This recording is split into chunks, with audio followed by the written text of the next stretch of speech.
Welcome to Martinsville, Virginia, the NASCAR K&N Pro Series East, inspiring the next generation of drivers as they're getting ready for the University of Northwestern Ohio Performance 200.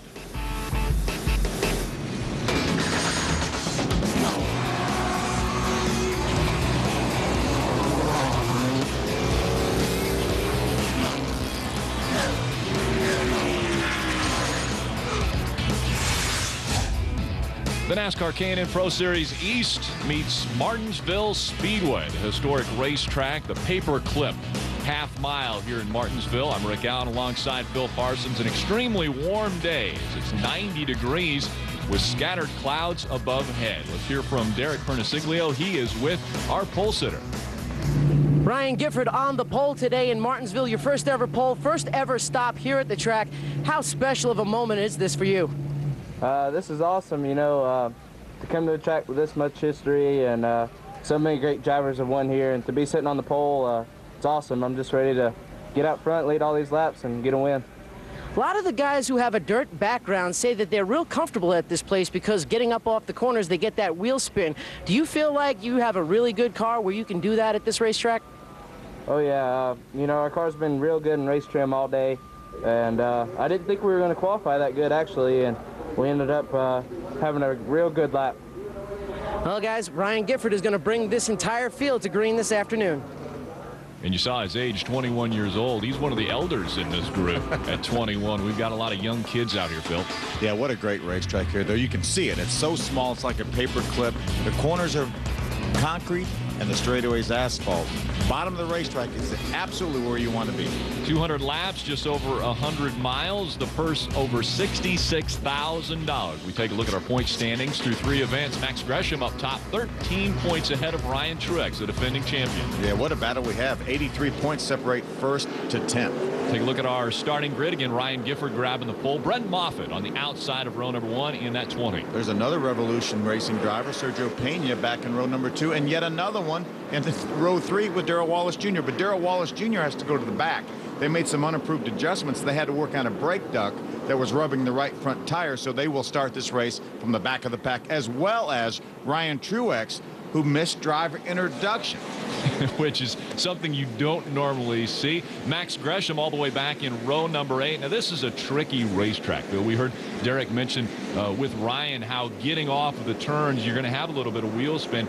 I've heard people say you've got to think about it as there's an egg underneath the accelerator. Absolutely. You probably get speeds of 120 miles an hour on the straightaways, probably down to about 55 or 60 in the corners.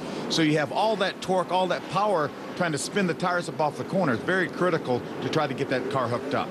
Ease it out of the corners and down the straightaway and see how fast you can go before you got to slam back on the brakes. And again, this racetrack has that curve on the inside, so that's another tricky part of this track. Yeah, if you get down there too low, you bounce off the curb, you bounce into the guy on the outside of you. Let's see how Ryan Gifford does on the start. On his outside, Brent Moffitt, 1 and 2. Green flag in the air, we're underway. Ryan Gifford into 2, Brent Moffitt on the outside in the 20. These guys are going to be fighting to get down to the bottom of the racetrack. There's no racetrack on earth, I don't think, that the bottom is any better than it is at Martinsville. Eddie McDonald in the 71 slides up into the 3rd spot. Brent Moffitt still on the outside, battling for the lead. Let's see if he can figure it out after lap 1. When you have fresh tires like these guys do right now, that's the best time to try to use that outside. As your tires get a few laps on, it gets harder and harder to make that outside work. And we see Ryan Gifford clearing the 20 of Brent Moffitt, so they line up. Just behind the 71 of Eddie McDonald is the 4 of Sergio Pena. Brakes are very critical here. This is probably a racetrack to use more brakes than anywhere on earth at both straightaways, so these guys have to do 200 laps, so that's 400 times they got to use all the brakes they have on these cars. Jody Lavender on the outside in that number 88, and that is a tough place to be at this racetrack. It sure is. He's trying to make it work. That's Miguel Paludo in the 77. That's Shiggy Hitora's car that Miguel's driving. That's in association with Germain Racing. You see the 40 of Matt Kovaluk trying to get by that 88 of Jody Lavender as well. Kovaluk, the elder statesman of this series at 40 years old.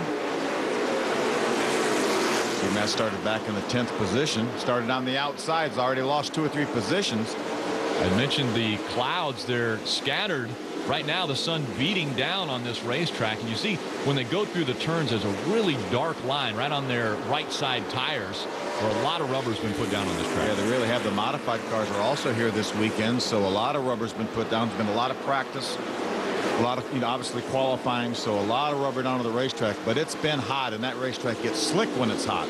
Ryan Gifford has got it figured out as he continues to lead from the pole. Brett Moffitt running second. And behind him, that's 71 of Eddie McDonald, and then Sergio Pena in fourth. Eddie's coming off a couple top 10 finishes in a row, 2 7th-place finishes at South Boston and Iowa.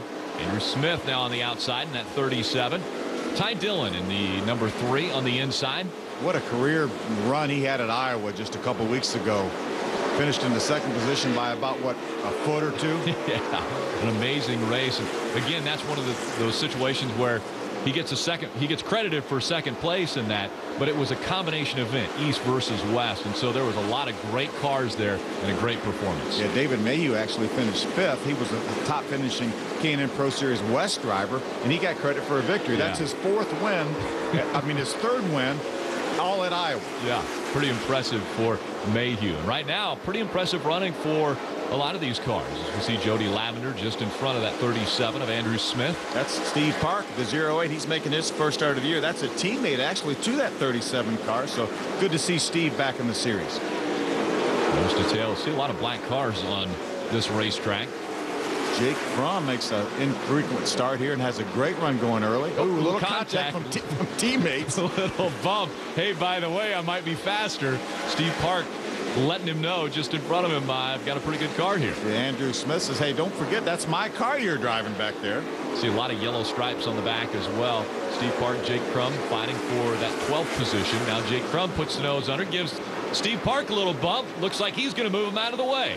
Yeah, looked like the 18 car right there of Max Gresham also got into Jake Crum a little bit. Now we see the 18 of Gresham moving to the bottom of the racetrack. You know, it's a little bit early to be moving people out of the way. So critical to keep those brake ducts open and keep them on the cars here. And we see the 17 of Jason Pattison on the outside of the 60 of DJ Shaw. That's Andrew Ranger, the 2-time Canadian Tour champion in the 35 Waste Management car right behind this group. Pattison, a little bobble coming off of turn number 4. That allows the 60 of DJ Shaw to get the inside line and the preferred line. Good tight racing here. Jeff Anton, the 30, right behind these 3 cars.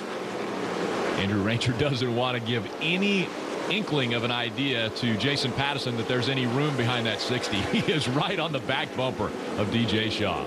He certainly is. Andrew Ranger, we mentioned him being a 2-time Canadian champion. He won 6 of 13 races last year in the Canadian Tire Tour. Pretty dominant performance claiming that championship. Anton. Ooh, DJ Shaw goes way high. He's going to open the door. Yep, he takes advantage of it in that number 30. Jason Pattison still trying to clear Shaw in the 60. Oh, he's got a problem. DJ Shaw has undoubtedly must have a flat tire. All the way up the racetrack he goes. And it looks like he's going to keep it going. We stay green. He can't stay green long if he's going to stay up there on the racetrack. There he's back to going as far as seems like he's trying to get back into the groove. There's your leader, Ryan Gifford, in the number 2. He's out front after 13 laps. Brett Moffitt still chasing. McDonald, Pena, and Witt, top 5.